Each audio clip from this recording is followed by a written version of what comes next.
കഴിഞ്ഞ ഒരു എപ്പിസോഡിൽ ക്ഷമയെക്കുറിച്ച് നാം പറഞ്ഞു. അതിൻ്റെ ഒരു എക്സ്റ്റൻഷൻ എന്ന നിലയിൽ ഉള്ള മറ്റൊന്നാണ് പുറത്തു കൊടുക്കുക എന്നുള്ളത്. ഫോർഗിവിങ്.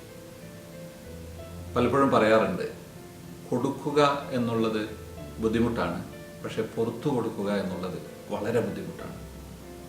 Giving is difficult, but forgiving is very difficult, really difficult.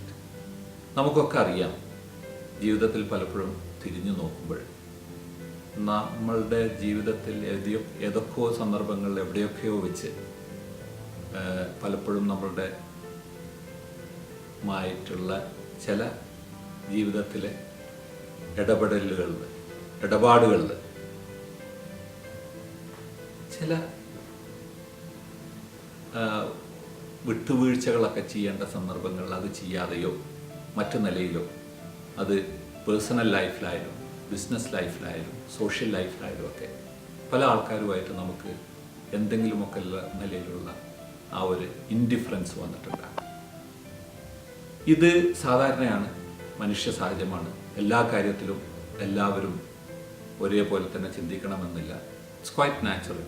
ഏറ്റവും ചുരുങ്ങിയത് ഒരു 50% സന്ദർഭങ്ങളിലെങ്കിലും 50% ആളുകളുമായിട്ട് നിങ്ങൾ ചിലപ്പോൾ ഒരേ ചിന്തയായിരിക്കില്ല. That's quite natural. പക്ഷേ പലപ്പോഴും ഇത് മനസ്സിൽ വെച്ചുകൊണ്ട്, പ്രത്യേകിച്ച് അതൊരു ലെവൽ വിട്ടുകഴിഞ്ഞാൽ, ഒരു ദേഷ്യമായിട്ട് വെച്ചുകൊണ്ട്, അതൊരു പകയായി വെച്ചുകൊണ്ട് തന്നെ നടക്കുവാനുള്ളൊരു ടെൻഡൻസി അൺഫോർച്ചുനേറ്റ്ലി മനുഷ്യനുണ്ട്. ഇത് മറ്റുള്ളവരെ ബാധിക്കുന്നതിൽ കൂടുതൽ നമ്മെയാണ് ബാധിക്കുന്നു എന്നുള്ളത് മനസ്സിലാക്കാൻ നമുക്ക് പറ്റുന്നില്ല. പലപ്പോഴും നാം മറ്റുള്ളവരോട് പകയോ ദേഷ്യമോ വെച്ച് കഴിഞ്ഞാൽ അതിൻ്റെ ആ ഒരു ഘനം തൂങ്ങുന്നത് നമ്മളുടെ മനസ്സിലാണ്, അവരുടെ മനസ്സിലല്ല. പലപ്പോഴും അവർ അറിയുക തന്നെയില്ല നമുക്ക് അവരോടൊരു ദേഷ്യമോ പകയോ ഉണ്ടോ എന്നുള്ളത്. അപ്പോൾ അതിൻ്റെ ആ ഒരു അൾട്ടിമേറ്റ് ആയിട്ടുള്ള എഫക്റ്റ് കൂടുതൽ നമ്മെയാണ് ബാധിക്കുന്നത്. പുറത്തു കൊടുത്തു കഴിഞ്ഞാൽ, നമ്മളുടെ മനസ്സിൽ നിന്നത് എടുത്തു മാറ്റിക്കഴിഞ്ഞാൽ നമുക്കാണ് ഏറ്റവും കൂടുതൽ മെച്ചം കിട്ടും. അതേപോലെ തന്നെ ആ ഒരു വിട്ടുപോയ ബന്ധം, അറ്റുപോയ ബന്ധം, അത് വിളക്കി ചേർക്കുവാനുള്ള ഒരു സന്ദർഭം കൂടി ലഭിക്കുകയാണ്. പലപ്പോഴും ഒരു ഈഗോ മനുഷ്യനായി കഴിഞ്ഞു കഴിഞ്ഞാൽ, ആ ഞാനെന്ന ഭാവം, ഞാനെന്തിനു വിട്ടുകൊടുക്കണം, ഇത് അവൻ ചെയ്യേണ്ടതല്ലേ, അല്ലെങ്കിൽ ഞാനെന്ത് തെറ്റ് ചെയ്തു, മറ്റുള്ളവരല്ലേ പുറത്തു തരേണ്ടത്, എൻ്റെ അടുത്തേക്ക് വരേണ്ടത് എന്ന് തോന്നിയിട്ടാണ് പലരും ഇതിനു മുന്നിട്ട് തുനിയാത്തത്. നമ്മളുടെ ഒരു ആവശ്യമാണ് എന്നത് മനസ്സിലാക്കിക്കൊണ്ട് നമ്മോട് എന്തെങ്കിലും നിലയിൽ എന്തെങ്കിലും തെറ്റ് ചെയ്ത ഒരാളുണ്ടെങ്കിൽ തന്നെ അത് പുറത്തു കൊടുക്കാൻ പറ്റിയാൽ, അയാളോട് നേരിട്ട് സംസാരിച്ച് അത് ക്ലിയറാക്കാൻ പറ്റിയാൽ നമുക്ക് ഒരുപാട് മെച്ചങ്ങളുണ്ട്. പല സന്ദർഭങ്ങളിലും നമുക്ക് മനസ്സിലാകും ഇതൊരു തെറ്റിദ്ധാരണയായി നിന്ന് വന്നിട്ടുള്ളതാണ് എന്നുള്ളത്. ഒരുപക്ഷെ ആൾ ജീവിതത്തിൽ അല്ലെങ്കിൽ ഒരിക്കലും വിചാരിക്കാത്ത ഒരു കാര്യമായിരിക്കും നാം ചിലപ്പോൾ തെറ്റിദ്ധരിച്ചിട്ടുള്ളത്. ആദ്യം ചെയ്യേണ്ടത് എന്താണ് തെറ്റ്, അല്ലെങ്കിൽ എന്താണ് ഇതിൻ്റെ കാരണം, അയാളുമായി സംസാരിക്കുവാനുള്ള ഒരു സന്ദർഭം, അത് ക്ലിയറാക്കുവാനുള്ള ഒരു സന്ദർഭം തേടുകയാണ്. അതോടുകൂടി തന്നെ 90% സന്ദർഭങ്ങളിലും ആ ഒരു പുറത്തു കൊടുക്കലിൻ്റെ ആവശ്യം വരില്ല. കാരണം ഇതൊരു പ്രശ്നം തന്നെയല്ല എന്ന് നമുക്ക് മനസ്സിലാകും. ഇനി എന്തെങ്കിലും ഉണ്ടെങ്കിൽ തന്നെ ഒരു സ്റ്റെപ്പ് മുന്നോട്ട് പോയിക്കൊണ്ട് ആ വ്യക്തി നമ്മളുടെ അടുത്തോട്ട് വരാതെ നാം അയാളുടെ അടുത്തോട്ട് പോയിക്കൊണ്ട് നാം മുൻകൈ എടുത്തുകൊണ്ട് അതിനൊരു മാർഗം കണ്ടു കഴിഞ്ഞാൽ അതോടുകൂടി ജീവിതത്തിൽ ഒരുപാട് ഭാരങ്ങൾ നമ്മളുടെ മനസ്സിൽ നിന്ന് എടുത്ത് കളയാൻ പറ്റും.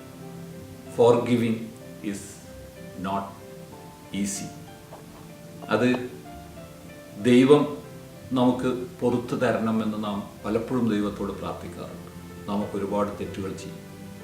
ആ തെറ്റുകൾക്ക് സർവശക്തൻ മാപ്പ് തരണം, പുറത്തു തരണമെന്ന് പറയുമ്പോൾ നമ്മോട് എന്തെങ്കിലും ചെറിയ തെറ്റ് ചെയ്ത മറ്റൊരു സഹജീവിക്ക്, ഒരുപക്ഷെ നിങ്ങളുടെ ബന്ധുവാകാം, സുഹൃത്താകാം, അല്ലെങ്കിൽ നിങ്ങൾക്ക് വളരെ വേണ്ടപ്പെട്ട ഒരാളാകാം, അല്ലെങ്കിൽ നിങ്ങൾ അറിയാത്ത ഒരാളായിരിക്കാം, ആർക്കായാലും ആ ഒരു പുറത്തു കൊടുക്കുവാനുള്ളൊരു മാർഗം, ഒരു മാനസികാവസ്ഥ അതിൽ നിങ്ങൾ എത്തിക്കഴിഞ്ഞാൽ അതിൻ്റെ ഏറ്റവും വലിയ മെച്ചം നിങ്ങൾക്കായിരിക്കും ലഭിക്കുക, ആ വ്യക്തിക്കല്ല എന്ന് മനസ്സിലാക്കിക്കൊണ്ട് ഈ പരിശുദ്ധ റമളാൻ മാസത്തിൽ നാം എടുക്കുന്ന പല തീരുമാനങ്ങളിൽ ഒന്ന്, ഏറ്റവും ചുരുങ്ങിയത് കഴിഞ്ഞ എൻ്റെ ജീവിത കാലത്ത് ഞാൻ എന്തെങ്കിലും നിലയിൽ മനസ്സിൽ പകവെച്ച് നടക്കുന്ന അല്ലെങ്കിൽ തെറ്റി നടക്കുന്ന ഒരു 3 വ്യക്തികളോടെങ്കിലും ഈ റമളാൻ മാസത്തിൽ നേരിട്ട് സംസാരിച്ചുകൊണ്ട് ഞാൻ അവരോട് അതിന്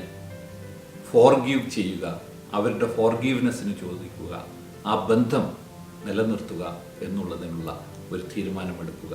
അത് ചെയ്തു കഴിഞ്ഞാൽ ഈ പരിശുദ്ധ റമളാൻ മാസത്തിൻ്റെ ഒരുപാട് പുണ്യങ്ങളിൽ പ്രധാനപ്പെട്ട ഒരു പുണ്യം കൂടി നിങ്ങൾക്ക് ലഭിക്കും. അതിന് സർവശക്തൻ എല്ലാ മാനസികമായിട്ടുള്ള ധൈര്യവും ശക്തിയും നിങ്ങൾക്ക് നൽകട്ടെ.